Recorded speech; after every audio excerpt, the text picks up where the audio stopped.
How do you get to $500,000 in 3 years? Well, let's not worry about that. Let's worry about people you calling you got the a bubble. bet going online on that. Yes, I do. People are calling Bitcoin a bubble that's bursting. Now, keep in mind that 2 months ago, Bitcoin is at $2,900, and people were saying it's never going to hit 3. Well, it hit 4 and it hit 5. If you look at the long-term trend of Bitcoin, it has been consistently up. I mean, who cares that it dropped $1,000 from $5,000 after it went from the $2,900 to $5,000 in 2 months? It's still ahead from what it was 2 months ago. You know, my company is one of the largest miners in America, and one of the nice things about mining is it doesn't matter what the price of Bitcoin is. We still make money. As the price goes down, there are fewer competitors for mining, and the difficulty rate decreases, and we simply mine more coins. So I know as well as anybody what the price of Bitcoin is, and it is consistently increasing. I understand. You're going, oh, wow, the bubble's burst. Go ahead. You know, Jamie Dimon was very clear yesterday that he's a big fan of the blockchain technology, and most people actually who even, you know, call Bitcoin overvalued or what have you, they are believers as well in the blockchain technology. These are two separate issues. So why is that Bitcoin necessarily has to rise to these heights because you're a believer in blockchain? As you do, as you believe. Well, no, I don't think that the that the Bitcoin rise has anything to do with the belief in the blockchain. Okay. It simply has to do with the belief in cryptocurrencies.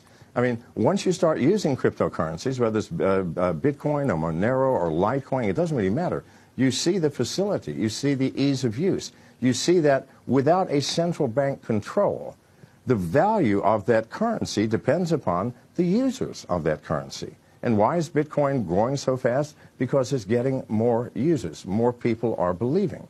If I do a transaction with a credit card, I have to put in my name, my address, my credit card number, the code on the back, my billing address. Well, that takes 5 or 10 minutes, especially for someone my age. But with Bitcoin, it's 15 seconds. Give me your wallet address, here's the amount, done.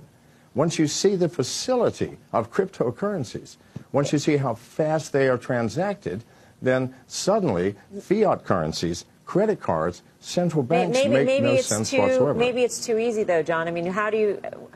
I'm sure the government would like to track where this Bitcoin is going, and they would love to tax people on this. And so if you use Bitcoin, you may not have that sort of paper trail, so to speak, as to where people are making revenues or earning money. So are you concerned that government intervention in some way could actually slow this down?